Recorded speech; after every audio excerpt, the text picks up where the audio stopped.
जब अमिताभ बच्चन के बाद अभिषेक बच्चन एक्टिंग की दुनिया में आए तो कहीं ना कहीं एक उन पर दबाव था। क्या ऐसा ही कोई दबाव आप पर रहा, क्योंकि आप भी एक विरासत को लेकर आगे बढ़ रहे थे? अच्छा, सच बताऊं तो बहुत दबाव था। और दबाव की वजह ये थी कि मैं तो एक 25-26 साल का लड़का ही समझना चाहिए, नया नया आया था वकालत में। और मुझे वो कंपेयर करते थे उनके साथ, यानी वो जब चीफ जस्टिस ऑफ इंडिया रहे उस समय का कंपैरिजन वो मेरे साथ करते थे कि मैं तो 26 साल का नया नया वकील था। तो ये जो कंपैरिजन है उससे काफ़ी दबाव आता है। 3-4 स्टेप्स हैं, उसको आप जब चढ़ते हैं वो 3-4 स्टेप्स और उस कुर्सी में जाके बैठते हैं, साथ में 2 पोर्ट्रेट्स हैं, सारी कोर्ट होती है आपके सामने, तो एक बहुत दबाव नहीं होता वो, पर एक सेंस ऑफ रिस्पॉन्सिबिलिटी, जिम्मेदारी कि कितनी बड़ी जिम्मेदारी आई है। अब जज बन गए तो किस लिए बन गए आप? तो कोई जिम्मेदारी है उसके इस पद की कि हमारे समाज के लिए कोई, हम समाज में बदलाव लाएं, देश में बदलाव लाएं। सीता ने अगर लक्ष्मण रेखा पार न किया होता तो रावण का वध नहीं होता। तो कहने का मतलब है कि कई बार लक्ष्मण रेखा पार भी करना पड़ता है सुप्रीम कोर्ट। तो जो सरकार की जो क्रिटिसिज्म होती है उसको फिर आप कैसे देखते हैं? लॉ जो पार्लियामेंट ने एनेक्ट किया है या स्टेट लेजिस्लेचर्स ने, वो क्या कॉन्स्टिट्यूशनल है कि नहीं, इसका तय तो सुप्रीम कोर्ट या हाई कोर्ट्स को ही करना है। सरकार नहीं तय कर सकते कि हमने लॉ एनेक्ट किया है पार्लियामेंट के थ्रू और ये संवैधानिक है। जजेस को भी ट्रोल होना पड़ता है कई बार किसी जजमेंट के बाद, और वो भी तब जब हम कहते हैं कि जो हमारा कोर्ट है वो सबूतों पे डिसीजन देता है, इमोशंस पे नहीं। लेकिन कई बार इमोशंस बहुत हावी हो जाते हैं कुछ केसेस में। हाँ, बहुत ही ज़्यादा हावी हो जाते हैं इमोशंस, और जजेस के लिए बड़ी कठिनाई होती है। और हर एक जज में भी एक मानवता होती है। अब ये कहना ठीक नहीं होगा मुझे कि हम सोशल मीडिया से हम लोगों पर असर नहीं होता है। बिल्कुल असर तो पड़ता है, पर निर्णय पर असर नहीं पड़ता। संभाला था चीफ जस्टिस का पद तो आपकी फोटो बहुत वायरल हुई थी सोशल मीडिया में कि ये तो इस एज के लगते नहीं है, you are just half of your age. तो उसका राज भी जानना चाहेंगे हम जरूर। एक्चुअली फिटनेस का राज ये है कि it's a little bit of luck, a little bit of genes, पर मैं डाइट पे थोड़ा सा ध्यान रखता हूँ।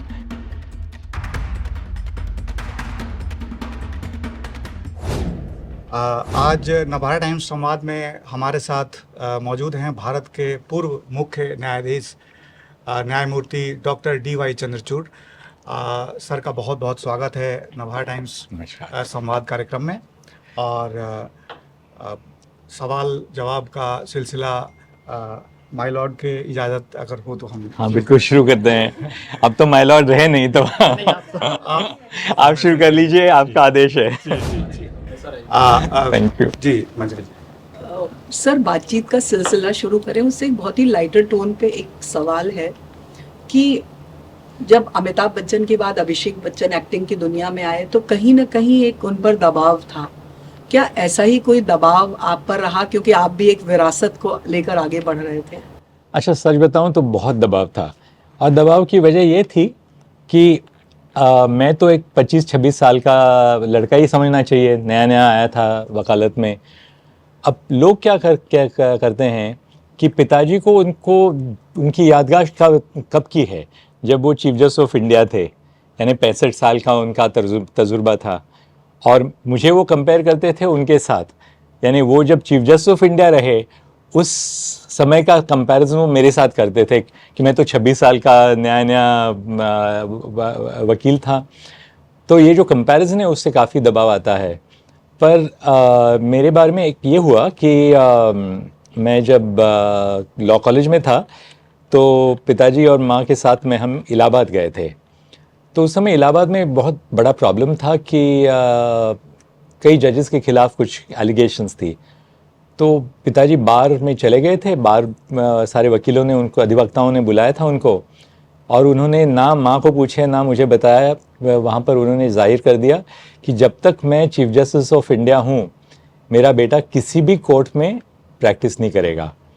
और उनको उस समय करीब 4 साल थे रिटायर होने के लिए, 3-4 साल थे शायद, मुझे लगता है। क्योंकि उन्होंने कहा कि देखो आप किसी भी कोर्ट में प्रैक्टिस शुरू करोगे तो सुप्रीम कोर्ट से तो नीचे ही स्तर का है, हाई कोर्ट में करोगे तो सुप्रीम कोर्ट के नीचे है, डिस्ट्रिक्ट कोर्ट में करोगे वही चीज़ है। तो लोग कहेंगे आपको इसलिए काम मिल रहा है क्योंकि आपके पिताजी चीफ जस्टिस ऑफ इंडिया है। तो उन्होंने पूरा मुझ पर एक प्रतिरोध किया था कि आप किसी भी कोर्ट में प्रवेश नहीं करेंगे जब तक मैं चीफ जस्टिस ऑफ इंडिया हूँ। और मैंने कोर्ट उस दिन प्रवेश किया एक्चुअली, जो उनका आखिरी दिन था। तो उनके आखिरी दिन में उनके कोर्ट में जाके बैठा, क्योंकि फिर से पिताजी को देखने को मिलता नहीं। तो मैंने वकालत शुरू की, उसके बाद शुरू की। तो दबाव तो था, पर दबाव इसलिए भी थोड़ा सा कम हुआ था क्योंकि वो रिटायर हो गए थे उस समय तक। पर ये तो होता ही है कि लोग सोचते हैं कि अच्छा ये ऐसा है, वो पिताजी कैसे थे, पिताजी जजमेंट लिख रहे थे, मैं तो शुरुआत में बहस कर रहा था।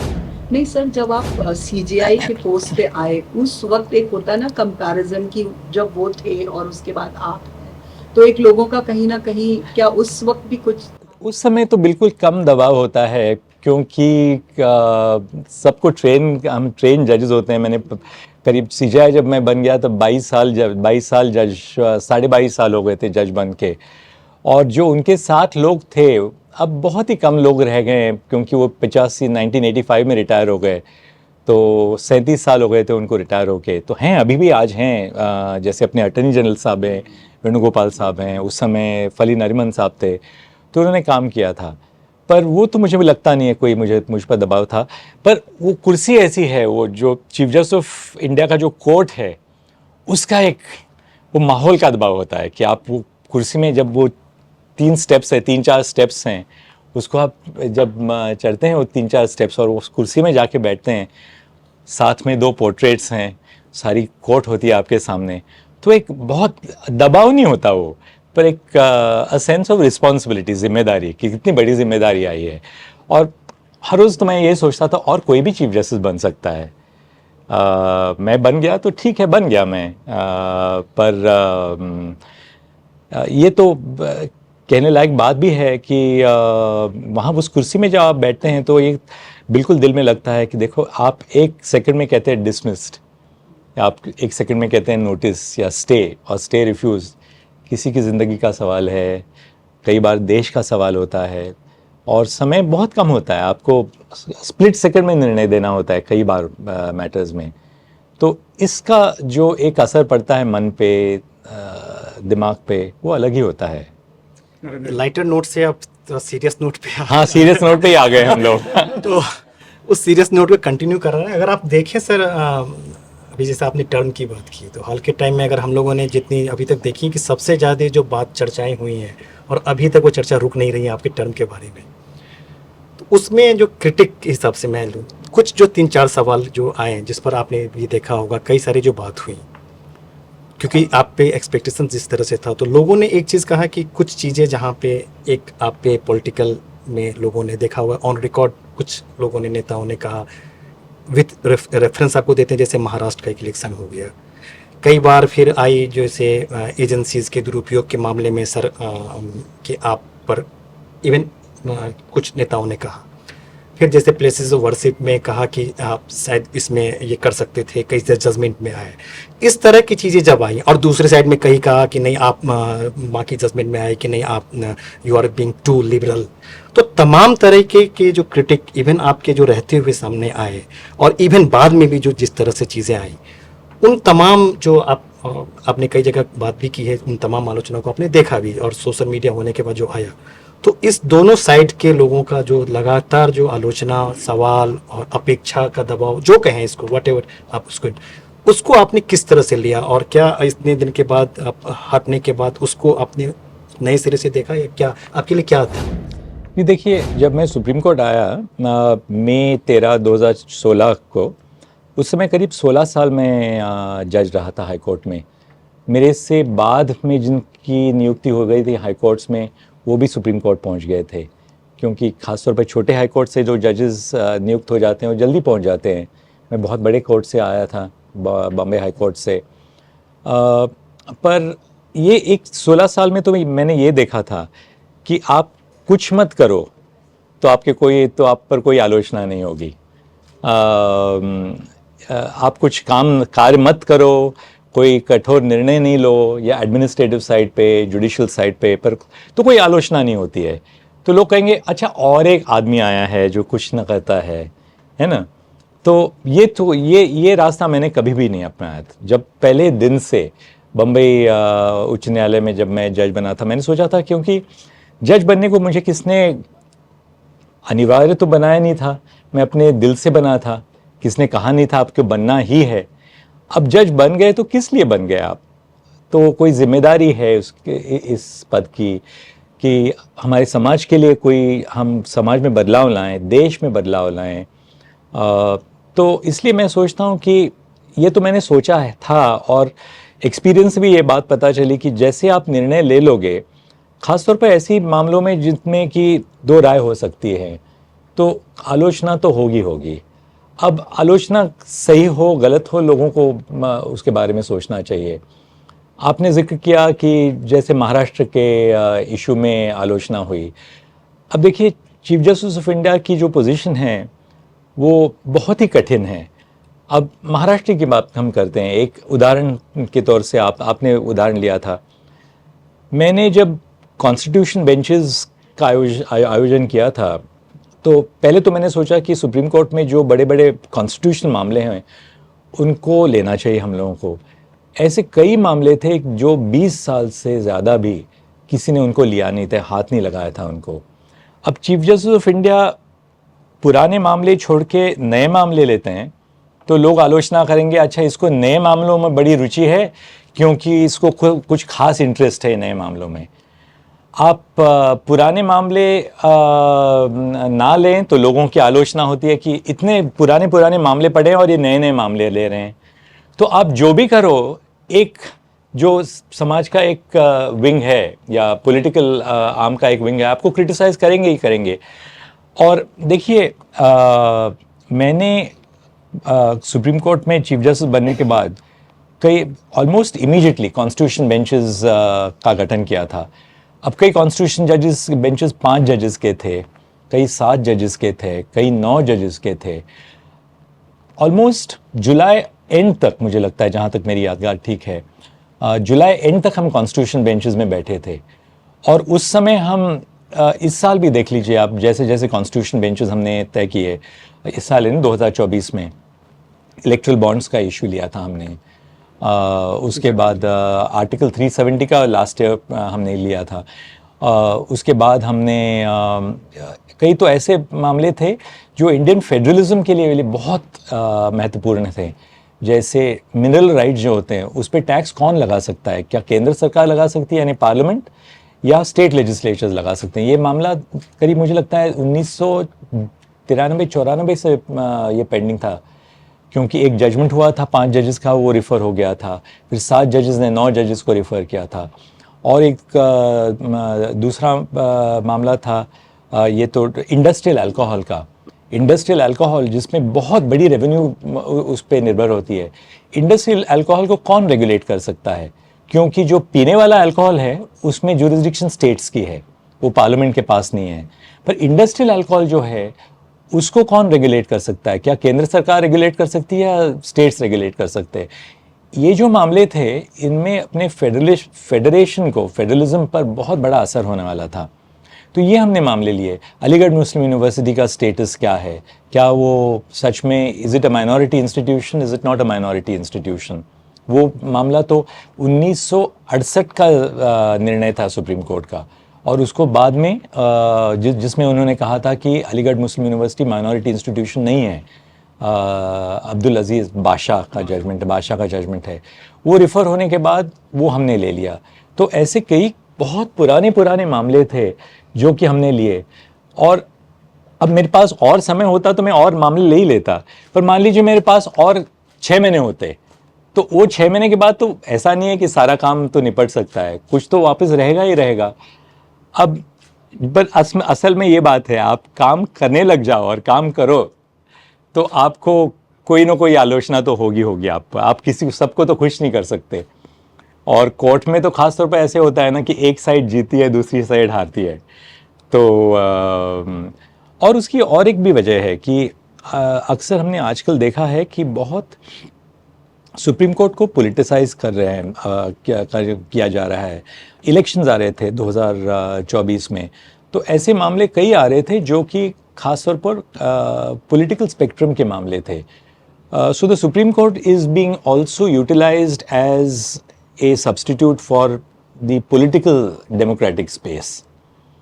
जो कि जो चीज़ें हैं, जो मसले हैं समाज में, जो आपको बाहर उनका निर्णय होना चाहिए, वो लोग सुप्रीम कोर्ट लाते हैं और आप उसको बस एक विधि का कोई फॉर्म दे दें, लॉ का फॉर्म दे दें, तो हमारे सामने आ ही जाते हैं.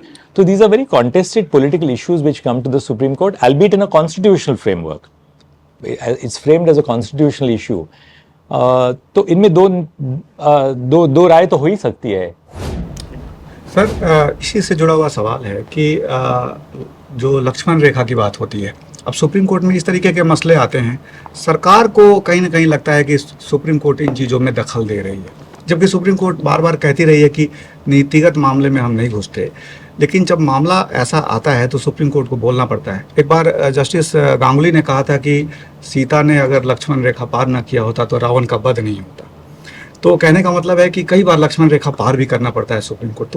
तो जो सरकार की जो क्रिटिसिज्म होती है उसको फिर आप कैसे देखते हैं कि लक्ष्मण रेखा क्या जरूरी है या कहाँ लांघना जरूरी? नहीं, देखिए, लक्ष्मण रेखा का पालन करना हमारी भी जिम्मेदारी है, क्योंकि मैं ये तो समझता ही हूँ कि संविधान के तहत सुप्रीम कोर्ट या हाई कोर्ट्स को निर्णय देने की जिम्मेदारी दी है कि क्या कोई सरकार की एक्शन है, उनका कोई डिसीजन है, निर्णय है, या कोई लॉ जो पार्लियामेंट ने एनेक्ट किया है या स्टेट लेजिस्लेचर्स ने, वो क्या कॉन्स्टिट्यूशनल है कि नहीं. इसका तय तो सुप्रीम कोर्ट या हाई कोर्ट्स को ही करना है. सरकार नहीं तय कर सकते कि हमने लॉ एनेक्ट किया है पार्लियामेंट के थ्रू और ये संवैधानिक है. वो जिम्मेदारी सुप्रीम कोर्ट को और हाई कोर्ट्स को ही केवल दी गई है. पर लक्ष्मण रेखा का कहाँ सवाल आता है? पॉलिसी इश्यूज जो हैं, पॉलिसी इश्यूज में सुप्रीम कोर्ट को खास तौर पे जुरिस्डिक्शन अपना एक्सरसाइज करने में थोड़ा सा सर्कमस्पेक्शन रखना चाहिए, क्योंकि जो कोर पॉलिसी इश्यूज हैं देश की, जैसे कि अब मान लीजिए आप 1991 में लिबरलाइजेशन शुरू हो गया. अब लिबरलाइजेशन, उस समय लिबरलाइजेशन होना चाहिए, नहीं होना चाहिए.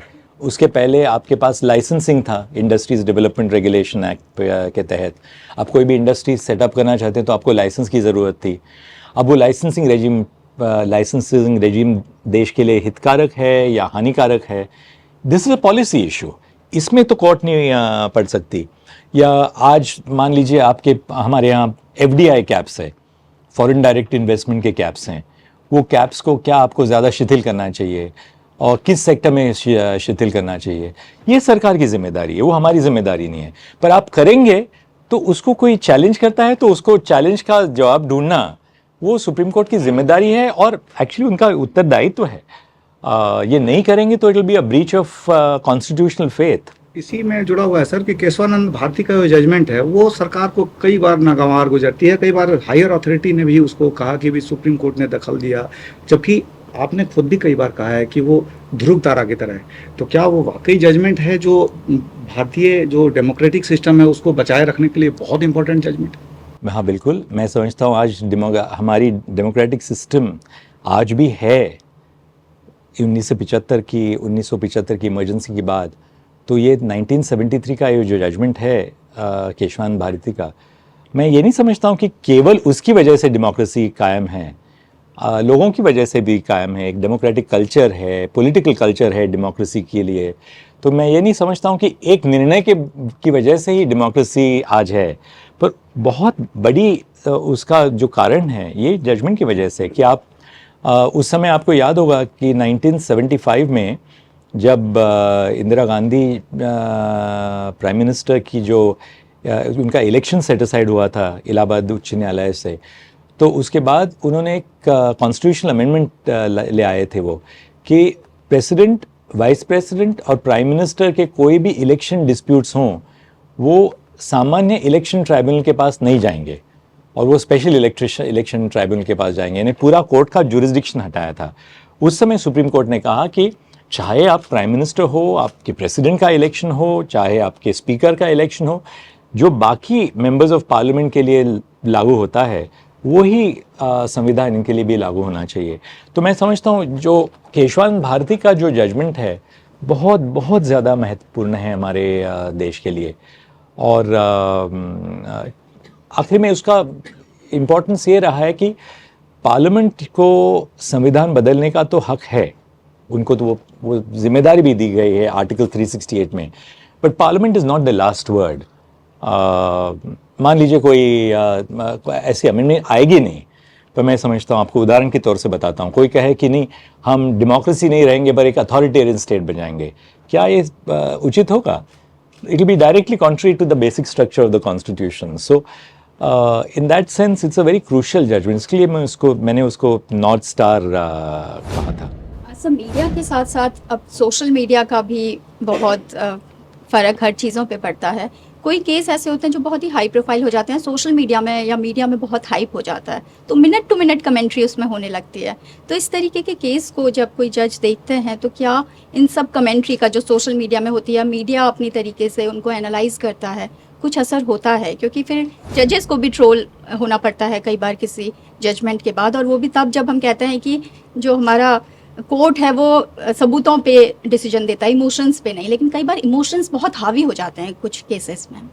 हाँ, बहुत ही ज़्यादा हावी हो जाते हैं इमोशंस, और जजेस के लिए बड़ी कठिनाई होती है। और हर एक जज में भी एक मानवता होती है। अब ये कहना ठीक नहीं होगा मुझे कि हम सोशल मीडिया से हम लोगों पर असर नहीं होता है। बिल्कुल असर तो पड़ता है, पर निर्णय पर असर नहीं पड़ता। पर कई बार आपको ऐसा लगता है कि ये क्या लिख रहे हैं, बिना सोचे समझे कोर्ट में जो, अब मान लीजिए कोर्ट में जो संवाद होता है, आपने जो और एक उदाहरण का जिक्र किया, कोर्ट में जो संवाद होता है वो निर्णय नहीं होता है। वो संवाद इसलिए होता है कि वो संवाद के तहत ठीक निर्णय क्या होगा इसकी खोज करें हम। अब कई बार सोशल मीडिया में होता है ये कि हम एक कोई शब्द कहें कोर्ट में, तो सोशल मीडिया पे ऐसे लिखा जाता है कि जैसे निर्णय हो गया है। निर्णय था ही नहीं, ये तो एक जो सत्य की खोज है कोर्ट में, या एक बैलेंस की खोज है, उसमें वो संवाद रहता है। बट सोशल मीडिया में अब लोगों को समय कहाँ है, वो बस 5 सेकंड में 10 सेकंड में उनको एक कुछ लोगों के सामने रखना है, और जितना ज़्यादा वो चटपटा हो तो अच्छा है लोगों के लिए। तो एक्चुअली इससे this is a new normal actually. और मैं पूरा सहमत हूँ आपसे कि इसमें जजेस पे बहुत बहुत ज़्यादा मानसिक दबाव नहीं, पर मानसिक तनाव तो होता ही है। मैंने देखा है खुद को कितना ज़्यादा ट्रोलिंग हो जाता है।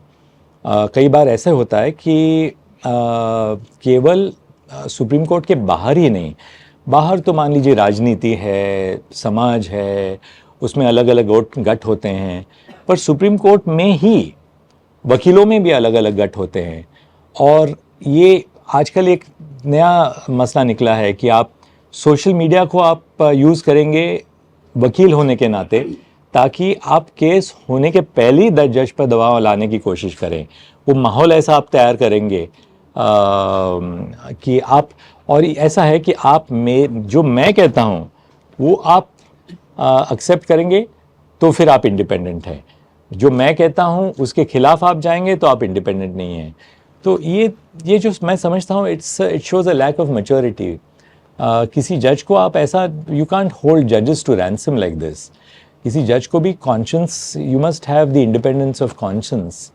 कई निर्णय ऐसे होते हैं जो सरकार के फेवर में जाएंगे, कई निर्णय ऐसे होते हैं सरकार के खिलाफ जाएंगे।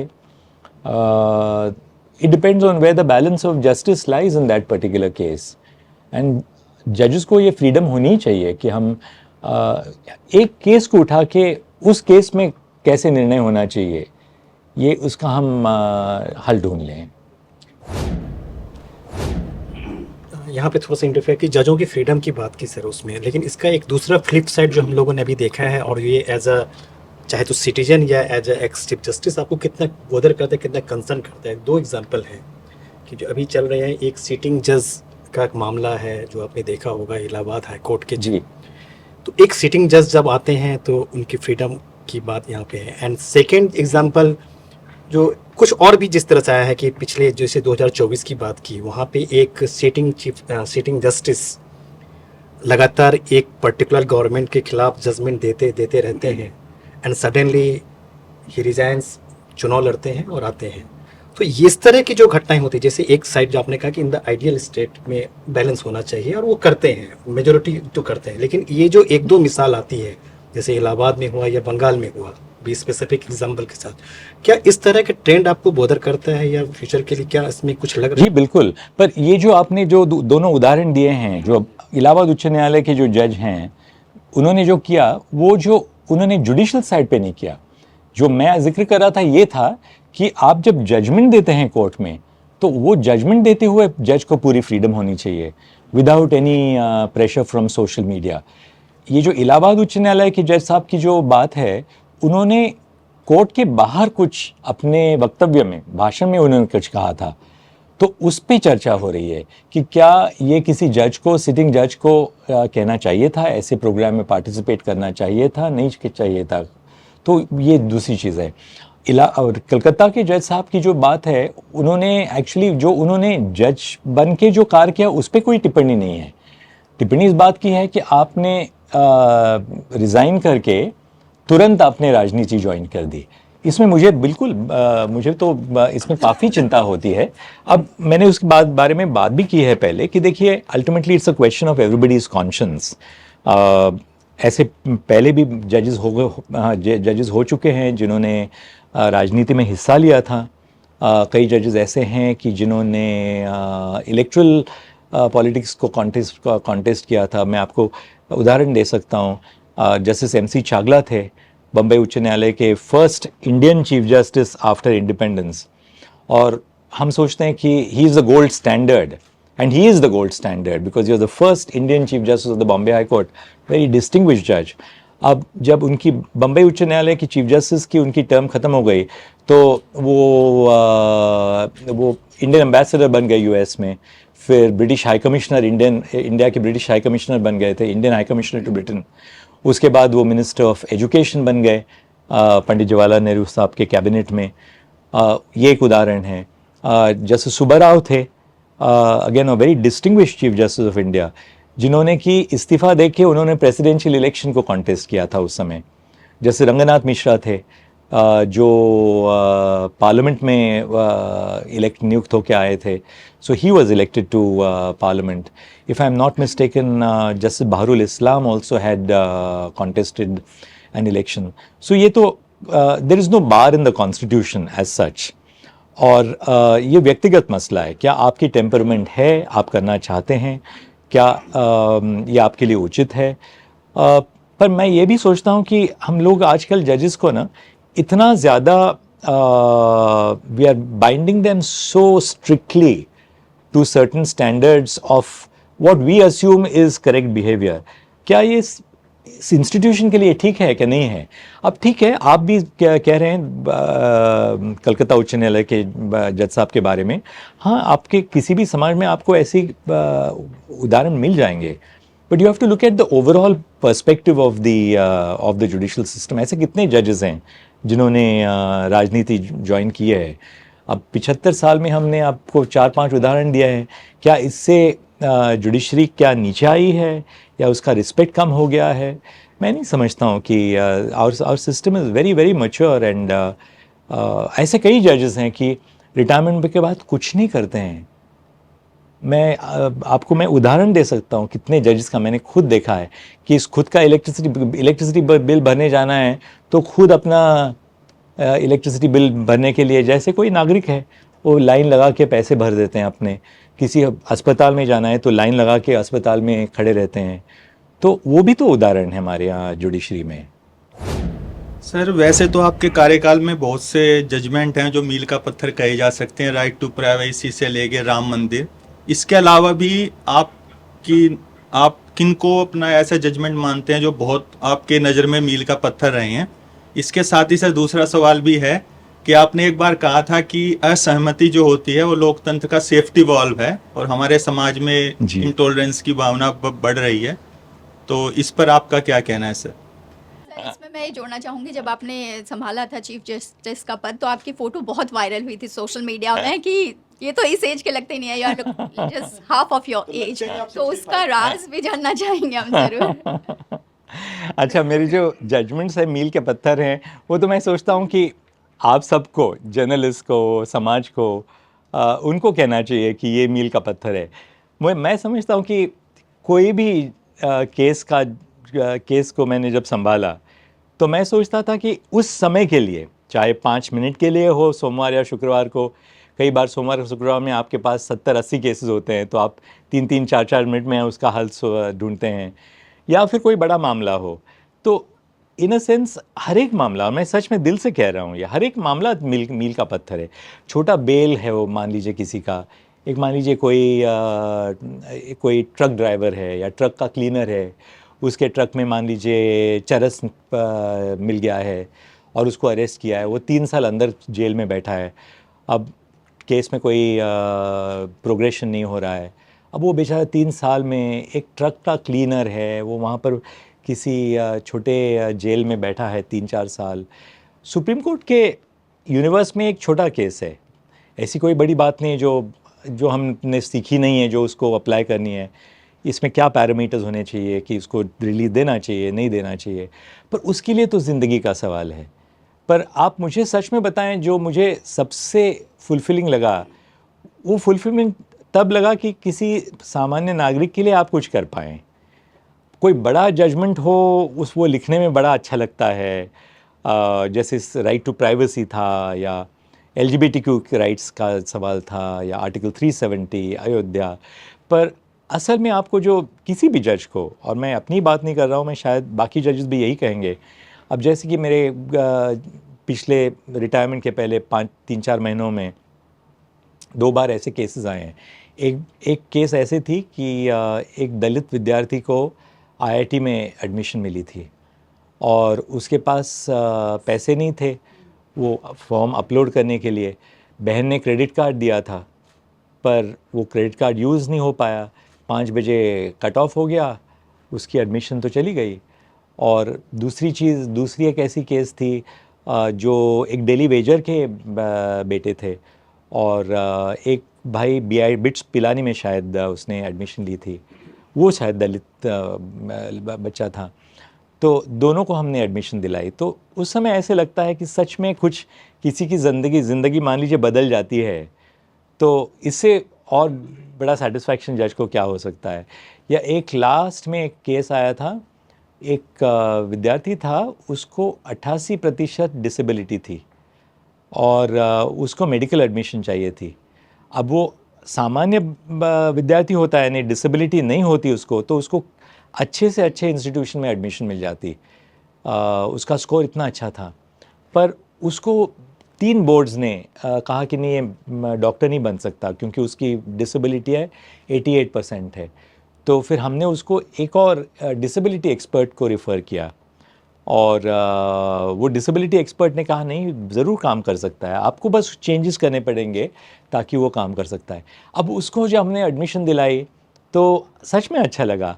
और परसों मेरे पास एक जूनियर वकील साहब आए थे, अब तो रिटायर हो गया हूँ, तो उनका फ़ोन आया कि मैं बम्बई से आया हूँ, तो आपने मेरे क्लाइंट को एडमिशन दिलाई, और ये क्लाइंट जो है हमारा छोटा सा यंग स्टूडेंट है, वो भी डिसेबल्ड स्टूडेंट है, उसको गवर्नमेंट मेडिकल कॉलेज में एडमिशन मिल गई है और अच्छा काम कर रहा है ये स्टूडेंट, और कर रही है स्टूडेंट। तो एक यंग लॉयर आया था रिटायरमेंट के बाद मुझे बताने कि ये आपने किया था, देखिए उसको कितना फ़ायदा हुआ, अब उसकी पढ़ाई शुरू हो गई है। तो इससे सच में अच्छा लगता है कि आप किसी सामान्य नागरिक के लिए कुछ कर पाएँ। सर फिटनेस आपका राज। एक्चुअली फिटनेस का राज ये है कि it's a little bit of luck, a little bit of genes. पर मैं डाइट पे थोड़ा सा ध्यान रखता हूँ, डाइट में काफ़ी ध्यान रखता हूँ। उसके अलावा मैं योगा भी करता हूँ, और योगा मैं करीब 1998 से कर रहा हूँ, अब 26 साल हो गए हैं। और वॉक तो करता हूँ मैं, बीच में कोविड के पहले थोड़ा वर्कआउट भी करता था, पर उसके बाद में workout is in the form of yoga, that kind of a thing. But पिछले 2 साल से मैं वीगन हो गया हूँ। तो वीगन होना बहुत ही अच्छा है, मैं सोचता हूँ सेहत के लिए, क्योंकि वीगन तो बेसिकली कोई बड़ी बात नहीं है, vegetarian minus milk products and dairy products and honey. आप शहद नहीं ले सकते और डेयरी प्रोडक्ट्स नहीं ले सकते। तो और वीगन केवल खाने वाली चीज़ों पर नहीं, पर वीगन आप कोई नई क्रुएल्टी फ्री लाइफस्टाइल आप लीड करते हैं। तो मेरा स्वेटर जो है ये वुल का स्वेटर नहीं है, कॉटन का स्वेटर है। तो आप वुल का कुछ नहीं पहनेंगे, जो है उसको मैं फेंकता नहीं हूँ। कल्पना भी वीगन हो गई है मेरी पत्नी, तो जो है अपने पास तो वो उसको सबको फेंकना, मान लिया अब साड़ी है, शादी में दी हुई साड़ी है, उसने कहा कि वो अब फेंकने से क्या फ़ायदा है, नई चीज़ खरीदना हो तो आपको बजट भी होना चाहिए। जो है वो है, पर नया तो हम ख़ास तौर पे मेरी पत्नी नया कुछ भी खरीदती नहीं है जिसमें कोई क्रूअल्टी हो या। और आजकल बहुत देश में प्रोडक्ट्स मिल रहे हैं जो युवा पीढ़ी बना रही है, जो क्रूअल्टी फ्री प्रोडक्ट्स हैं। तो आप साबुन देखिए, आप शैम्पू देखिए, मॉइस्चराइज़र्स देखिए, ऑयल्स देखिए, आपको कितने ऐसे मिलेंगे जो कि it's not only just Ayurvedic but it is cruelty free. और मैं ख़ास तौर पर आयुर्वेदा को काफ़ी फॉलो करता हूँ। जिस हद तक एलोपैथिक मेडिसिन्स ना लेने पड़े, मैं आयुर्वेदा की मेडिसिन लेता हूँ। कई बार ऐसा होता है कि आपको एलोपैथिक मेडिसिन की ज़रूरत भी होती है, अब आपको इनोकुलेशन लेना है, एंटी फ्लू वैक्सीनेशन लेना है, तो दैट्स ऑब्वियसली एलोपैथिक मेडिसिन। दोनों में फ़ायदे हैं, पर speaking for my self I follow Ayurveda lot. अभी भी सुबह 3 बजे उठते हैं सर। वीगन जो चीज़ें हैं उनका जो मार्केट है अभी भी बहुत महंगा है, हर आदमी क्या अफोर्ड कर सकता है? एक्चुअली मैं आपको बताऊं, कई चीज़ें वीगन जो हैं वो हमारे घर में बनती हैं सारी चीज़ें, जैसे दाल है, सब्जियां हैं, वो हम हर रोज़ जो खाते हैं वही है। बस आप इतना ही एक्सक्लूड करते हैं वीगनिज़म में कि आप मिल्क प्रोडक्ट्स आप नहीं लेंगे, और हनी तो वैसे भी कम लेते हैं हम, वैसे भी मान लीजिए दवाई के साथ हनी लेनी पड़ती है कई आयुर्वेदिक दवाइयों के साथ। पर बाहर मार्केट में आप जो कह रहे हैं वो सही है, मार्केट में जो प्रोडक्ट्स मिलते हैं, पर अब जैसे शूज़ हैं, मैं परसों चेक कर रहा था, अब वीगन लेदर के शूज़ जो बनते हैं सारे इंडियन कंपनीज़ हैं, और सब यंगस्टर्स हैं, स्टार्टअप्स हैं, और बहुत रीज़नेबल दाम में बेचते हैं वो। आप बेल्ट ख़रीदना हो आपको, या लेडीज़ हैंडबैग ख़रीदना हो, अब ऐसा है ना कि आप को कोई भी चीज़ बड़ी सस्ती भी मिल सकती है और बहुत महंगी भी वही चीज़ मिल सकती है। पर वीगनिज़म के लिए आपको बड़े अच्छे दाम में आजकल मिल रही हैं चीज़ें। सर एक सवाल बार बार जो है वो न्यायिक प्रणाली को लेके पूछा जाता है, वो ये है कि आम आदमी तक इसकी पहुंच नहीं है। जो हाई प्रोफाइल वकील होते हैं उनके केसेस जो हैं वो चलते रहते हैं, लेकिन आम आदमी इंतज़ार कर जाता है न्याय पूरे जुडिशियल प्रोसेस में। इसमें सुधार की ज़रूरत है। देखिए, इसमें ज़रूर सुधार की ज़रूरत है, क्योंकि हमारी जो प्रणाली है, न्याय प्रणाली है, इसकी ये बहुत बड़ी कमी है कि जिसको जस्टिस यानी न्याय को डिले करना है, उसमें विलम्ब करना है या डिफीट करना है, उसको काफ़ी माध्यम है न्याय को डिले करने के लिए या डिफीट करने के लिए। और मैंने हर रोज़ कोर्ट में देखा है ये। जज हर चीज़ का सवाल नहीं ढूंढ सकते, क्योंकि एक जज की भी तो कोई लिमिटेशंस होती हैं। आप बहुत ज़्यादा अग्रेसिव हों तो फिर वकील आपके ख़िलाफ़ बोलेंगे कि आप इंडिपेंडेंट नहीं हो, ये क्यों कर रहे हो आप। ये सुप्रीम कोर्ट की हालत है। अब हाई कोर्ट्स और डिस्ट्रिक्ट कोर्ट में तो आप समझ सकते हैं क्या हालत होगी। पर मैं समझता हूँ एक तो ये है कि हम कॉस्ट जो हैं, हम रियल टाइम कॉस्ट अवॉर्ड नहीं करते हैं। इसकी वजह यह है कि हम यदि मान लीजिए कॉस्ट अवॉर्ड करना शुरू कर दें तो सच में जो सामान्य नागरिक है, अब उसको मान लीजिए उसका केस उसके खिलाफ़ चला जाता है, और उसका केस भी खिलाफ़ चला गया, और उसके खिलाफ़ आप मान लीजिए 50,000 रुपये कॉस्ट अवॉर्ड किए, तो वो कहाँ रहेगा। पर कम से कम तो उन केसेस में कॉस्ट नहीं अवॉर्ड करने चाहिए। पर मैं सोचता हूँ कि बड़े बड़े जो बिज़नेस हाउसेस हैं, या जो कई PILs होते हैं, पब्लिक इंटरेस्ट लिटिगेशन, ये PILs जो कई PILs, हर एक PIL नहीं, अच्छे PILs भी आते हैं सुप्रीम कोर्ट में आज भी, मैं समझता हूँ। पर कई PILs ऐसे होते हैं कि जो बिज़नेस कॉम्पिटिटर्स लाते हैं कि ये प्रोजेक्ट को रोकना है, या कोई मान लीजिए अच्छा सरकार का प्रोजेक्ट है, आपको एक रेलवे लाइन डालनी है, या नया पोर्ट करना है, या आपको ग्रीनफील्ड एयरपोर्ट करना है, वो किसी और कंपटीटर आपके लिए ये करेंगे, एक स्टे ला देंगे वहाँ पर। ऐसे मामलों में ना कोर्ट को मैं सोचता हूँ रियल कॉस्ट अवॉर्ड करने की ज़रूरत है। तो जब तक हम ये नहीं करेंगे तब तक there is no disincentive to use litigation और मिसयूज़ लिटिगेशन। पर दूसरा प्रॉब्लम ये हो जाता है कि आप कॉस्ट भी अवॉर्ड कर दीजिए। अब आपको एक मैं उदाहरण देता हूँ। जब हमारे दीपक मिश्रा साहब चीफ जस्टिस बनने वाले थे तो किसी ने एक मामला लाया, मैं शायद केहर साहब के साथ बैठा था कोर्ट में, चीफ जस्टिस कोर्ट में। उनको ओथ लेने के लिए रोक दीजिए, ये उनका ये पिटिशन थे, आपको याद होगा उस समय। तो हमने वो पिटिशन तो डिसमिस कर दी। वारंट ऑफ अपॉइंटमेंट आया था, प्रेसिडेंट ने साइन किया था, अगले दिन या 2 दिन में उनकी ओथ थी। उनको हमने कॉस्ट अवार्ड किए, शायद 25 लाख कॉस्ट अवार्ड किए होंगे, अब मुझे इतना याद नहीं है कितना एग्जैक्ट अमाउंट, शायद 25 लाख था। आज तक वो कॉस्ट रिकवर नहीं हो पाए क्योंकि जो मामला लाया था जिस व्यक्ति ने, उसके खिलाफ कहाँ से हम कॉस्ट, हमने कलेक्टर को बताया कि आप कॉस्ट रिकवर कर दो। अब उसको जेल में भर्ती कर दिया था किसी और मामले में, उसके पास कुछ था ही नहीं जिस पर आप कॉस्ट रिकवर कर पाते। तो बस हमारे पास वो हर 3 महीने के बाद मामला आ जाता है, रजिस्ट्री नोटिफाई करती कि कॉस्ट रिकवर नहीं हुए हैं, आज अब आप क्या करेंगे, आपको क्या करना है। तो ये भी बड़ी प्रॉब्लम्स हैं, to be very honest. But basic reforms in the judicial system are critical, I feel at this point of time.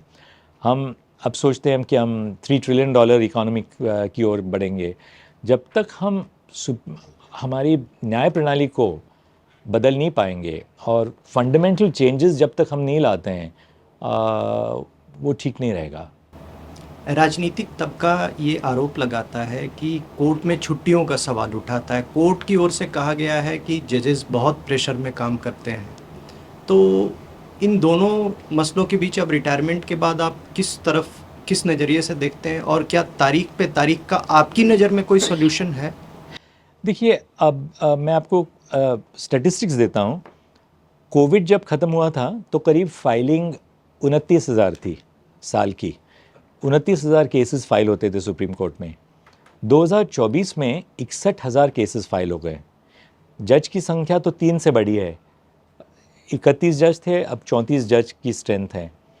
अब 61,000 केसेस जो फाइल हुए लास्ट ईयर, डिस्पोजल हुई है 59,700 केसेस की, यानी डिस्पोजल केवल 1,000 केसेस से कम है, 1400 केसेस से। और वो तो बस एक स्टैटिस्टिकल फिगर है। करीब करीब जितने केसेस फाइल हो गए हैं वो सारे निपट गए हैं लास्ट ईयर। अब ये नहीं है कि आज इस साल 61,000 फाइल हो गए केसेस, अगले साल 61,000 का 65,000 हो सकता है, क्योंकि आबादी तो बढ़ रही है, वकीलों की संख्या बढ़ रही है, केसेस की संख्या बढ़ रही है, लोगों में अधिकारों के बारे में ज़्यादा नॉलेज हो गया है, तो लोग केसेस तो फाइल करेंगे। मैं जो वेकेशंस का मामला है, 2-3 मिनट में आपको मैं बताता हूँ उसके बारे में मेरी राय क्या है। पर ये जो है, अब मान लीजिए आप वेकेशंस बंद कर दें, सारी वेकेशंस बंद कर दें। एक्चुअली आपको ये मैं बताना चाहता हूँ कि सुप्रीम कोर्ट की वेकेशंस जो है, वेकेशंस एक्चुअली वेकेशंस नहीं रहती उनके लिए। वेकेशंस में भी कम से कम 3 बेंचेस रेगुलर काम करते हैं through out the vacation. For the last 2 years I know I have constituted at least 3 benches through out the vacation. अब मान लीजिए वेकेशन आप बंद कर दें for the sake of argument. अब ये 65,000 जो केसेस हैं वो कल 65,000 का 70,000 हो जाता है, 70 का 75,000 हो गया। और होना ही है, क्योंकि आबादी बढ़ रही है। केसेस जैसे देश में प्रॉस्पेरिटी बढ़ती है, लोगों के पास पैसा होता है, साधन होता है, केसेस तो ज़्यादा लाएंगे। मोटर एक्सीडेंट्स होते हैं तो केसेस लाएंगे, आपने हाईवेज बनवाएंगे तो मोटर एक्सीडेंट्स की संख्या बढ़ेगी, तो केसेस की संख्या तो बढ़नी है। अब मान लीजिए आप सारे वेकेशंस बंद कर दें जजेस की, पर 70 के 80,000 केसेस हो जाएंगे, तो आप कैसे निपटा देंगे? अच्छा, जजेस की संख्या बढ़ाएंगे, 34 के जजेस के जगह हम 40 जजेस अपॉइंट करेंगे सुप्रीम कोर्ट में। आप 40 जजेस लाएंगे कहाँ से? क्योंकि बस वो जज की जो सैंक्शन स्ट्रेंथ है वो भरने का सवाल नहीं है, आपको अच्छे जजेस चाहिए, कॉम्पिटेंट जजेस चाहिए।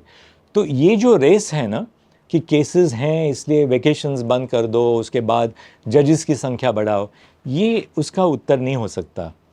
क्योंकि अल्टीमेटली हम लोगों को जुडिशरी में फंडामेंटल रिफॉर्म्स लाने की ज़रूरत है। और मैं रिफॉर्म्स की बात दो मिनट में करता हूँ, पर जो आपने वेकेशंस के बारे में बताया उसके बाद सीधा मैं उसका जवाब देता हूँ कि देखिए, सुप्रीम कोर्ट में सोमवार और शुक्रवार को करीब 70-80 मामले होते हैं हर एक बेंच के सामने। वो मामलों को आप पढ़ना शुरू करते हैं ट्यूसडे वेडनेसडे को। उसके अलावा जो सप्ताह में मामले जो सुनवाई होती है उनका जजमेंट जो होता है, कई बार आप जजमेंट सैटरडे को लिखते हैं, छोटे जजमेंट्स जो होते हैं। कई मामले ऐसे होते हैं कि आप मिनी ब्रेक में लिखते हैं, जैसे होली का ब्रेक है या दशहरे का ब्रेक है या दिवाली का ब्रेक है, उसमें आप लिखते हैं कि ठीक है, इसको 3 दिन मुझे चाहिए या 4 दिन चाहिए, 2 दिन पढ़ने के लिए मुझे चाहिए। कई मामले ऐसे होते हैं कि जो आपके पास मान लीजिए बड़ा बैच आता है 300 मामले का। मेरे पास एक वेकेशन में 280 मामले थे वो, और अब वो 280 मामले, हर एक मामले को देखना था, तो वेकेशन में लिखाया हमने पूरा जजमेंट। तो मेरा एक्सपीरियंस है, सोमवार से रविवार तक हर कोई जज 7 दिन काम करते रहते हैं। शुक्रवार को कई जजेस दिल्ली के बाहर जाते हैं, जैसे मान लीजिए आपको किसी लॉ कॉलेज में बुलवाया गया है, हाई कोर्ट का कोई लीगल एड कैंप है। अब सारी फाइल्स डिजिटाइज होती हैं, तो आपको डिजिटाइज यानी एक पेन ड्राइव में सारी फाइल्स आती हैं आपको, तो फ़्लाइट में जाते आते जजेस वो फाइल्स पढ़ते रहते हैं, या वहाँ जाके सुबह बैठ के फाइल्स पढ़ेंगे। तो ये कहना कि ये जो वेकेशन टाइम है, इसलिए इस साल उसका नाम बदल के पार्शियल कोर्ट वेकेशन रखा गया है। ये महज नाम चेंज नहीं हुआ है, क्योंकि ये असलियत है कि जजेस वेकेशन में भी अपना काम करते रहते हैं। और आप कोई भी सुप्रीम कोर्ट देख लीजिए विश्व में, शायद अपना सुप्रीम कोर्ट एक ही सुप्रीम कोर्ट है जिसमें इतने मामले आते हैं, यानी 60,000 तक मामले आते हैं। अमेरिकन सुप्रीम कोर्ट आप देख लीजिए 180-200 मामले तय करेंगे। यहाँ पर 180 मामले तो एक दिन में सारे बेंचेस 180 से ज़्यादा करते हैं। मान लीजिए 16 बेंचेस हों और हर एक बेंच के साथ 70 मामले हों, तो सीधा आपके 1100 मामले एक दिन में हो गए हैं तय। तो अब सिंगापुर की मैं आपको सिंगापुर का जिक्र करता हूँ। वहाँ पर क्या होता है कि आप एक सप्ताह सुनवाई करेंगे, तो अगला सप्ताह उनको आप समय देते हैं सोचने के लिए और जजमेंट डिलीवर करने के लिए। हमारे यहाँ तो ये है कि एक मामला ख़त्म हो गया, दूसरा मामला कॉल आउट हो गया, वो ख़त्म हो गया, तीसरा मामला कॉल आउट हो गया, तो समय नहीं होता है। और आखिरी बात ये ये बात काफ़ी महत्वपूर्ण है कि सुप्रीम कोर्ट का अल्टीमेटली अपने समाज में रोल क्या है? केवल बस केसेस का निर्णय देना है, या केसेस को वो स्टैटिस्टिकली हमने 60,000 केसेस इस साल में डिस्पोज ऑफ कर दिए, या ये ऐसा एक कोर्ट है कि जिसमें देश के आने वाले काल के लिए एक दिशा देनी है, देश कहाँ जा रहा है। अब हम प्राइवेटाइज़ कर रहे हैं, कहाँ तक प्राइवेटाइजेशन अच्छा है देश के लिए। इन मामलों के बारे में सोचने के लिए जजेस को टाइम चाहिए। वेकेशंस में आप जजेस पढ़ सकते हैं, लॉ के अलावा कुछ पढ़ सकते हैं। हाँ, जजेस छुट्टी भी मनाने जाते हैं, एलटीसी मिल जाती है जजेस को, पर वही एलटीसी में आप जाते हैं। मैं आपको बताता हूँ, जब मुझे देश के बारे में कितना कुछ मुझे हासिल हुआ, जब मैं एलटीसी पे मैं कोने पे मैं जाके आया। जैसे लद्दाख में गए, ट्रैक करने गए लद्दाख में, तो आप लद्दाख में जाते हैं और ट्रैक करते हैं, तो वहाँ ये पता चलता है कि यार यहाँ स्कूल ही कहाँ है। स्कूल यानी जब स्नो का समय हो जाता है, विंटर सीज़न आ जाता है और बर्फ़ गिरती है, तो बच्चों की सारी स्कूल बंद हो जाते हैं। कहाँ स्कूल जाएंगे कैसे वो बर्फ़ में? तो ये जब आप असलियत जब जान जाते हैं ना, 12,000 फीट में, 14,000 फीट में, 16,000 फीट में बच्चे, तभी लोग रह रहे हैं वहाँ पर, बसे हुए हैं। तो जजेस जब अलग अलग जगह जाते हैं, या आप लक्षद्वीप जाते हो, अंडमान निकोबार जाते हैं, केरल जाते हैं, तमिलनाडु जाते हैं, या मान लीजिए मैं मणिपुर भी गया था, मैं मेघालय गया था, नागालैंड गए थे, अरुणाचल प्रदेश, मिज़ोरम, तो आपको देश की असलियत क्या है इसके बारे में पता चलता है। और ये जजेस को जानना बहुत ज़रूरी है। जब तक जजेस हमारे समाज के साथ नहीं जुड़ जाएं, और ये होता है जज की एक जीवन में कि आप लोगों के साथ आम तौर पे बात नहीं कर सकते बाहर जाके, क्योंकि एक जजिस को बड़ी चिंता रहती है कि भाई उसका काम कोई होगा मेरे सामने, या वो पॉलिटिकली कनेक्टेड होगा, या कोई और ऐसा कुछ प्रॉब्लम हो कि मैं उनसे बात करूं। तो आप वैसे भी थोड़ा सा दूर रहते हैं समाज से, अपने ऑफिस में बैठ के किताबें पढ़ते रहते हैं, अपनी फाइलें पढ़ते रहते हैं। तो ये समय जो होता है ना वेकेशन के लिए, मैं आपके मेरे एक्सपीरियंस से मैं बता रहा हूँ, आप बहुत कुछ सीख सकते हैं एक जो जज होते हुए। और अल्टीमेटली ये जजेस को आपको समय देना ही चाहिए सोचने के लिए, मनन करने के लिए, विचार करने के लिए। नहीं तो वो जज वो एक मशीन बन जाती है कि ठीक है एक और मामला हमने निपट दिया। अब आपको मामले निपटने सुप्रीम कोर्ट में तो उसके 10 फॉर्मूलाज हैं कि आप मामले कैसे निकाल सकते हैं। अच्छा नहीं 3 कोर्ट्स ने ये निर्णय दिया है, हम इसको नहीं देखेंगे। अब 3 कोर्ट ने निर्णय दिया है, हम देखेंगे नहीं इस मामले को, आमतौर पे ठीक है, पर 10 में से एक ऐसा मामला होता है कि तीनों कोर्ट में गलती हो जाती है, यानी तीनों कोर्ट का निर्णय जो होता है वो इतना गलत होता है। अब आप जब तक थोड़ा सा समय नहीं दे देंगे जज को, कई बार ऐसे होता है कि बड़ा अन्याय हो सकता है। तो ये जो जजेस फार्मूला लगा देंगे, पर फार्मूला तो फिर लगाना ही पड़ेगा, आप जजेस को समय नहीं देंगे तो ये बड़ी डेंजर्स हैं एक्चुअली सिस्टम के लिए। तो मैं सोचता हूँ कि थोड़ा वेकेशन की ज़रूरत है। और एक समस्या ये है ना, मुझे कई लोगों ने ये कहा कि आप लोग ऐसा क्यों नहीं करते कि जजेस आप वेकेशन फ्लेक्सिबल वेकेशन क्यों नहीं लेते हैं, यानी कि एक जज जनवरी में ले लेंगे और कोई फरवरी में 2 हफ्ते ले लेंगे और कोई जज मार्च में ले लेंगे। हमारे लिए तो बहुत अच्छा है, ख़ासतौर पर जब हम यंग जजेस थे, बच्चे छोटे थे, तो बच्चों के स्कूल का वेकेशन और हमारे वेकेशन कभी एक साथ नहीं होता था। तो आप जजेस को ये सुविधा दे दें कि जजेस को बहुत अच्छा लगेगा, पर प्रॉब्लम होगी उसमें वकीलों की। अब वकील जो है ना, वो समाज से हर स्तर से आता है। आप वकील 4-5 वकीलों को आप देखेंगे सुप्रीम कोर्ट में, हाँ इतने बड़े वकील हैं, इतना बड़ा पैसा बनाते हैं। हर वकील ऐसा नहीं है। बाकी जो आम वकील है वो समाज के नीचे स्तर से आता है, छोटे कॉलेज में गया है ना, नेशनल लॉ स्कूल में गया है। तो ये जब वेकेशन का समय होता है, तब उस समय वकील अपने डिस्ट्रिक्ट में जाते हैं, वहाँ पर अपने क्लाइंट से बात करते हैं, जो उनके फीडर्स हैं उनके साथ बात करते हैं, वो अपने घर जाते हैं। अब हम लोग फ्लेक्सिबल वेकेशंस लें तो उनको कैसे चलेगा? अब मान लीजिए वकीलों को भी वेकेशन हम फ्लेक्सी टाइम दे दें। अब एक केस में 8-9 वकील होते हैं, मान लीजिए 5 रिस्पोंडेंट हैं, तो आपके पास 5 वकील होंगे।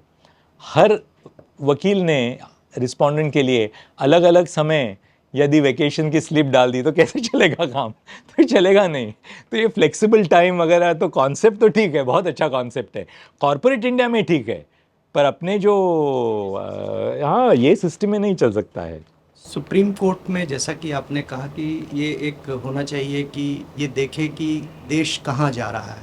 अभी आप सुप्रीम कोर्ट में आप रिटायर हो चुके हैं, तो क्या थोड़े से संक्षेप में आप ये कह सकते हैं कि देश कहाँ जा रहा है? आपकी नज़र में अभी क्या स्थिति? देखिए आज जो देश है, मैं समझता हूँ वो, हालांकि मुझे कहना नहीं चाहिए कि ये कहना नहीं चाहिए क्योंकि मैं 65 साल का हो गया हूँ, पर देश मैं समझता हूँ आज युवा पीढ़ी का देश है, क्योंकि इट्स अ यंग नेशन। और ये सबसे बड़ा जो आज चैलेंज हम लोगों को जो है हमारे सामने, वो ये है कि ये जो पीढ़ी है वो उसका अटेंशन स्पैन कम है, उनकी आशाएं बहुत हैं। जैसे हम सोचते थे, जब मैंने बार ज्वाइन की थी, हम सोचते थे कि हाँ पहले 5 साल तो कुछ काम मिलना नहीं है, तो 5 साल कुछ पैसा भी ना मिले तो हम सोचते थे, बड़े हमारे जो बुज़ुर्ग थे वो कहते ठीक है हम लोगों को 10 साल काम नहीं मिला था, आपको तो 5 साल में तो कम से कम काम मिल रहा है ना, तो खुश रहो। तो आपकी जो युवा पीढ़ी ऐसे नहीं है, उनको दूसरे दिन काम चाहिए, क्योंकि और उनमें प्रेशर भी अलग है ना। उनको गाड़ी ख़रीदनी है, उनको अच्छा छोटा सा चाहे स्कूटर ख़रीदनी है, छोटा सा घर चाहिए उनको।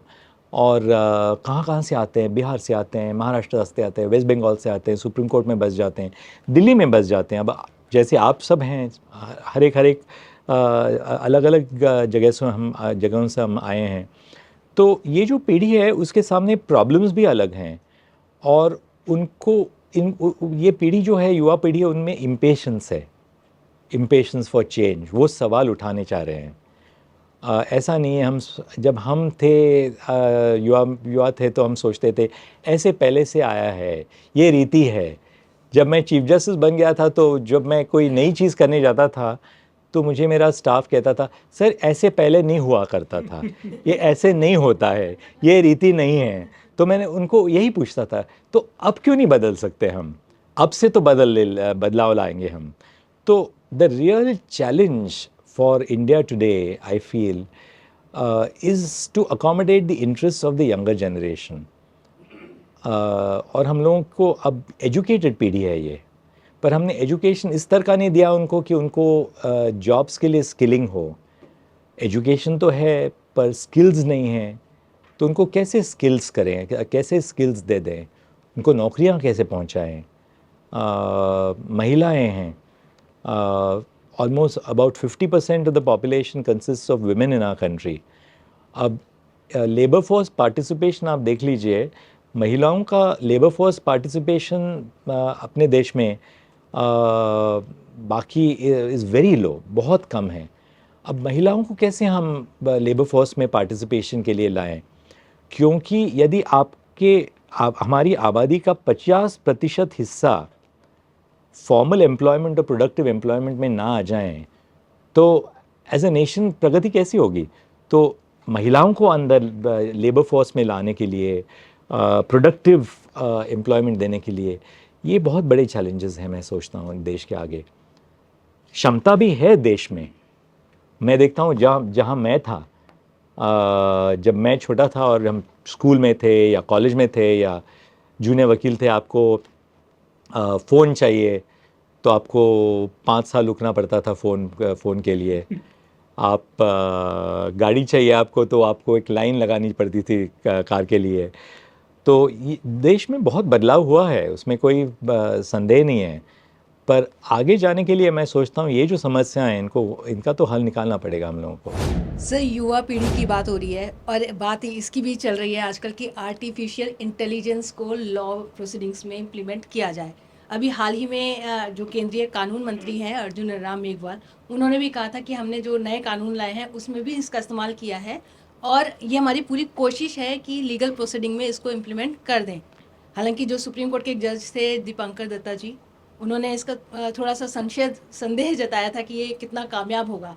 आपका क्या सोच रहा है सर? क्या, क्योंकि आपने एक एडमिनिस्ट्रेटिव साइड भी देखा है चीफ जस्टिस रहते हुए, तो देखिए, जहाँ तक मेरा निजी सवाल है, मैं सोचता हूँ कि कोई भी नई प्रणाली आती है हमें सामने, तो उसमें संदेह नहीं लेना चाहिए। पहले तो उसके फ़ायदे क्या हैं देखना चाहिए, उसमें कमियां क्या हैं उसको भी ज़रूर ताकना चाहिए। अब आर्टिफिशियल इंटेलिजेंस जो है, हमने ऑलरेडी सुप्रीम कोर्ट में इसका उपयोग किया है। अब सुप्रीम कोर्ट के 1947 से 1947 से करीब 37,000 निर्णय हैं जो रिपोर्टेड जजमेंट्स कहते हैं, जो कि रिपोर्ट्स में पब्लिश होते हैं। अब सारे अंग्रेज़ी में थे क्योंकि भाषा ही अंग्रेज़ी है सुप्रीम कोर्ट की। तो उस समय मैंने सोचा कि यदि ये निर्णय किसके लिए है, निर्णय है हमारे नागरिकों के लिए, ना ही वकीलों के लिए है, ना जजेस के लिए, जो कि हालांकि हम उसको यूज़ करते हैं। तो नागरिकों तक कैसे न्याय पहुंचाए, यानी उनको कैसे हम समझ सकें कि क्या निर्णयों में उनके हक के लिए क्या हुआ है। तो ये निर्णयों को हमने ट्रांसलेट किया है सारी संवैधानिक भाषाओं में। तो हिंदी में सारे 37,000 निर्णयों का ट्रांसलेशन कंप्लीट हो गया है और वो फ्री सर्विस है। डिजिटल SCR करके मैंने एक नया प्रयोग अपनाया है, आप अभी भी देख सकते हैं सुप्रीम कोर्ट की वेबसाइट में, DG SCR में। तो इसके लिए हमने आर्टिफिशियल इंटेलिजेंस को अपनाया। ये जो हमारे जो प्रणाली है, ये आप बड़े मामलों के लिए वही प्रणाली है और छोटे मामलों के लिए वही प्रणाली है। तो ये ब्रिटिश काल से आई हुई है। तो इनमें जो एक मूलभूत स्तर पर परिवर्तन जब तक हम नहीं लाएंगे न्याय प्रणाली में, मैं सोचता हूँ इसका कोई भी आप हल नहीं निकाल सकते हैं। सर लोग कहते हैं कि आप जजेस की कमी है, जजेस की कमी वैसे है। अब राज्यों में देखिए रिक्रूटमेंट है, डिस्ट्रिक्ट जुडिशरी की राज्यों से रिक्रूटमेंट होती है। अब कई बार ऐसे होता है कि राज्यों में अब आज करीब करीब 21% जगह डिस्ट्रिक्ट जुडिशरी में खाली हैं, रिक्त हैं। स्टाफ में वैकेंसी 27% हैं। अब ये राज्यों की जिम्मेदारी है, सुप्रीम कोर्ट नहीं कुछ कर सकती। मैं चीफ जस्टिस ऑफ इंडिया के नाते मैं कुछ नहीं कर सकता था, क्योंकि रिक्रूटमेंट उनको करनी है राज्य में। यहाँ पर हम कह सकते हैं कि भाई करो, जल्दी करो, कितने समय में करोगे।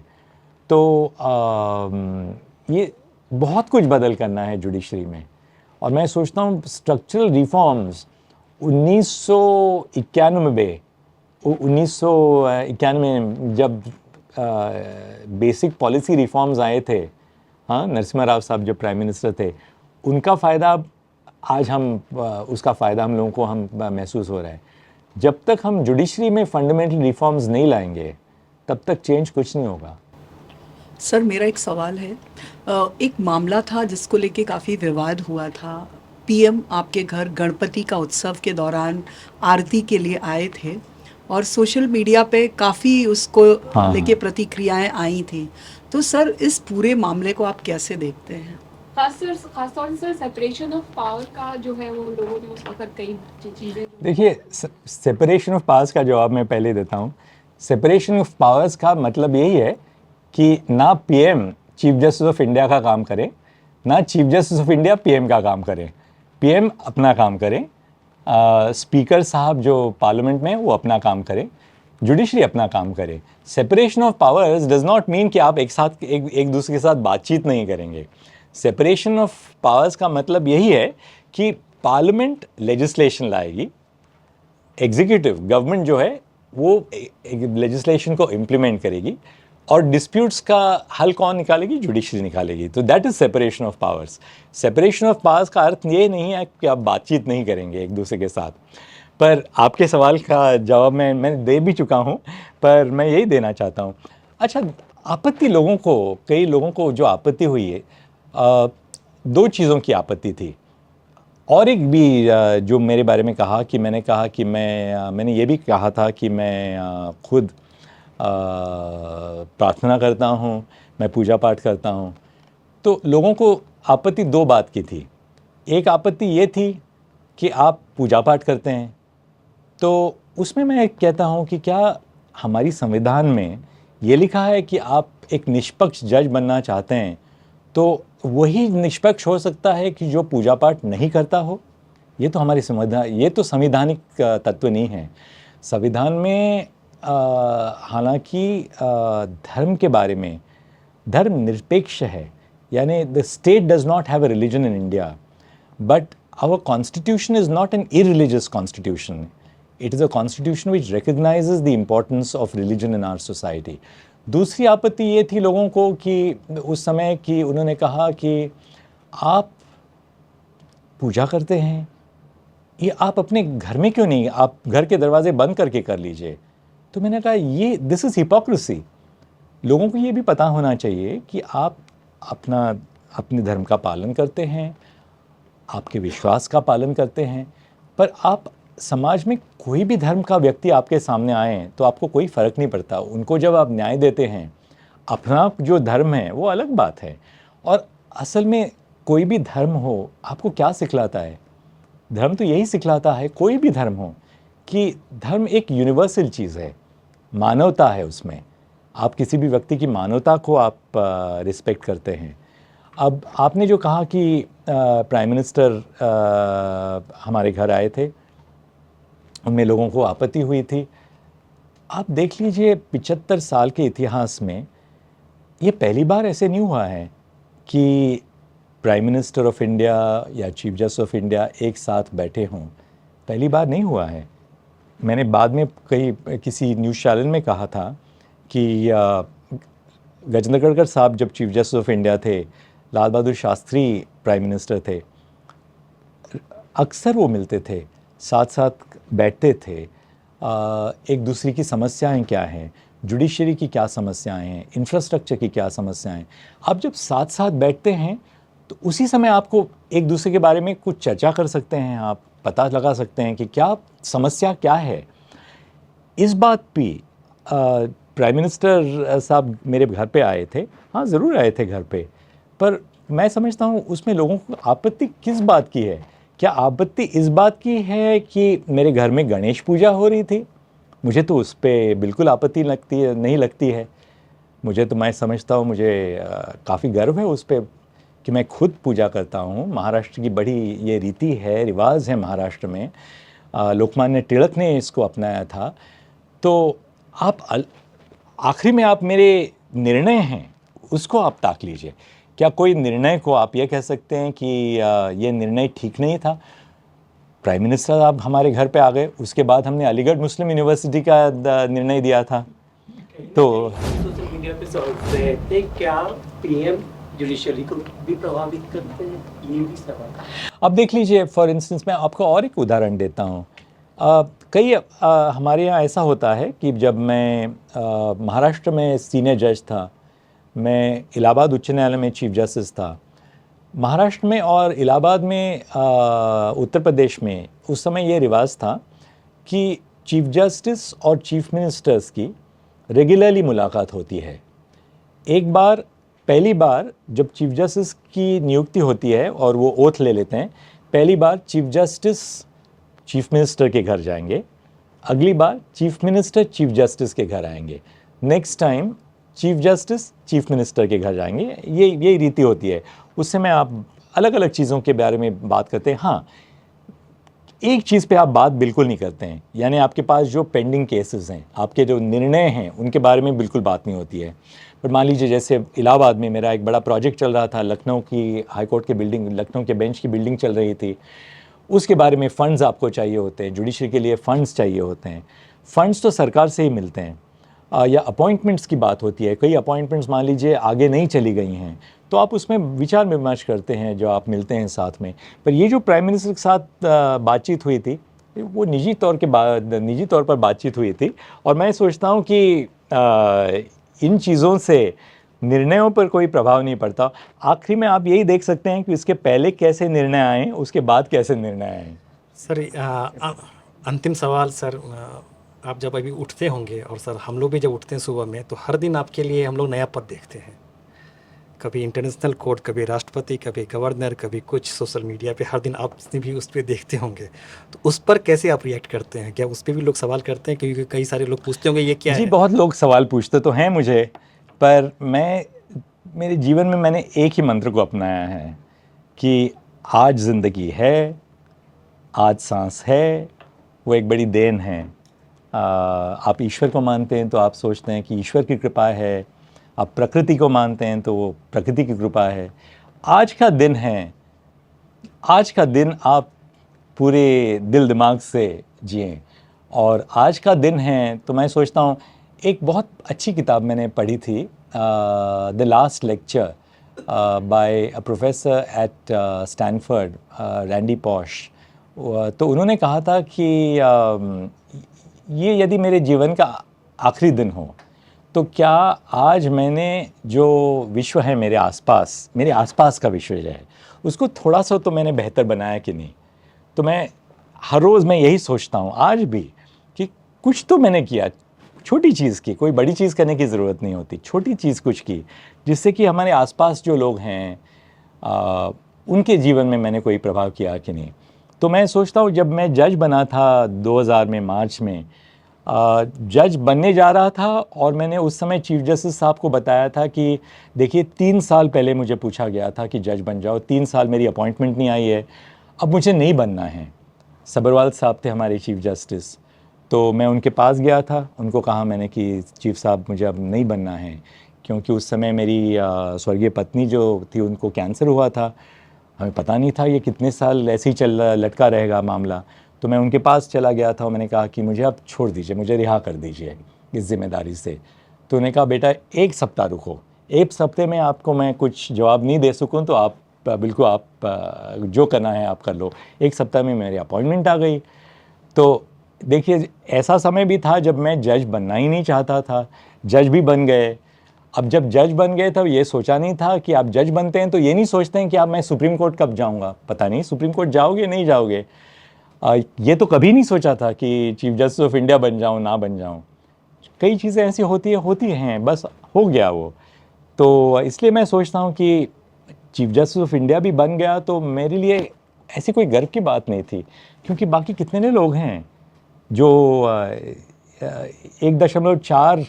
1.4 बिलियन पीपल, एक व्यक्ति चीफ जस्टिस ऑफ इंडिया बन सकता है। तो थोड़े उसमें थोड़ा लक का भी भाग होता है, डेस्टिनी का भाग होता है। तो मैं सोचता हूँ हमेशा कि ये मैं कभी नहीं सोचता आया हूँ कि मैं कल क्या करूँगा। मैं सोचता हूँ कि आज के लिए मैं विचार करूँ कि कैसे मैं अपनी ज़िंदगी को लोगों के हित के लिए मैं उसको अर्पण कर दूँ। जी मैंने इतना तो कह सकता हूँ, मैंने गवर्नर बनने की कोई सोच नहीं की है आजकल मैं, और कितना कुछ है समाज में करने के लिए। मैं आजकल भारत में अलग अलग जगह पे जाता हूँ, कॉलेज के स्टूडेंट्स के साथ बात करता हूँ। मैं ऐसी जगह गया हूँ निवृत्ति के बाद, रिटायरमेंट के बाद। कोची गया था, धारवाड़ और हुबली जाके आया हूँ। IIM अहमदाबाद में मैं बच्चों के साथ बात करके आया हूँ। अब त्रिवेंद्रम जा रहा हूँ, फिर लखनऊ में IIM लखनऊ जाना है, भुवनेश्वर जाना है। तो बहुत कुछ है, नई पीढ़ी से सीखने के लिए है। मैं समझता हूँ 65 साल की उम्र में भी आप बहुत कुछ सीख सकते हैं लोगों के साथ, लोगों से। तो उम्मीद करते हैं सर DY चंद्रचूड़, जिनका पूरी दुनिया कह ले, देश तो छोड़िए, फैन है, क्या आप भी किसी के फैन हैं? आपका फेवरेट पास टाइम क्या है? जुडिशियल से या सबसे एकदम रिटायरमेंट हो चुका है, खाली रहते हैं तो उसको एंजॉय करते हैं, तो ऐसा कुछ फेवरेट पास टाइम? आप मुझे पूछ लीजिए कि मैं किसका फ़ैन हूँ। मैं हर एक व्यक्ति जो मेरे संपर्क में आता है, मैं उनकी अच्छाई देखता हूँ। हर एक व्यक्ति में कोई तो अच्छाई मिलती है। आप देख लीजिए, बुराई तो मुझ में भी होगी, लोग सोचते होंगे। मैं हर एक की जो मेरे संपर्क में आते हैं उनकी मैं बुराई सोचूं तो मेरी ज़िंदगी कितनी कठिन हो जाएगी। तो मैं हमेशा हर एक के बारे में थोड़ा थोड़ा जो अच्छाई है वो मैं देखता हूँ। तो इसलिए मैं हर एक व्यक्ति जो मेरे संपर्क में आता है उसका फ़ैन हो जाता हूँ। और दूसरा सवाल आपने पूछा कि पास टाइम क्या है। पास टाइम तो कुछ नया पास टाइम सीखना था मुझे। तो मैंने सोचा था 1999 या 2000 के आसपास मैंने सोचा था कि मैं कुछ म्यूज़िकल इंस्ट्रूमेंट सीख लूँ। तो मैं सितार सीखने लग गया था। तो सितार मुझे थोड़ा सा दिक्कत हो गई क्योंकि मेरे राइट शोल्डर में थोड़ा सा एक टेयर हुआ था खेलते हुए जब बचपन में। तो रिपेयर नहीं हुआ तो थोड़ा सा दिक्कत होती है। तो मैंने कहा कि ऐसी कोई म्यूज़िकल इंस्ट्रूमेंट मैं सीख लूँ जो पहले कभी सीखी नहीं थी। मैं जब बच्चा था तब तबला सीखा था, हारमोनियम सीखी थी। तो मैंने कहा अब तो और कुछ सीखना है। तो आजकल मैं थोड़ा सा पियानो सीख रहा हूँ। थैंक यू सर, आपको NBT पूरे परिवार की तरफ से सर। हो सकता है कि जो आप सीख रहे हैं तो हम भी लोग भी लगातार सीख ही रहे हैं, और जल्द आपसे मुलाकात होगी सर, और एक नए रूप में और नए साथ सर। तो एक बार आपको सर ऑफिस भी तरह से thank you so much, thank you.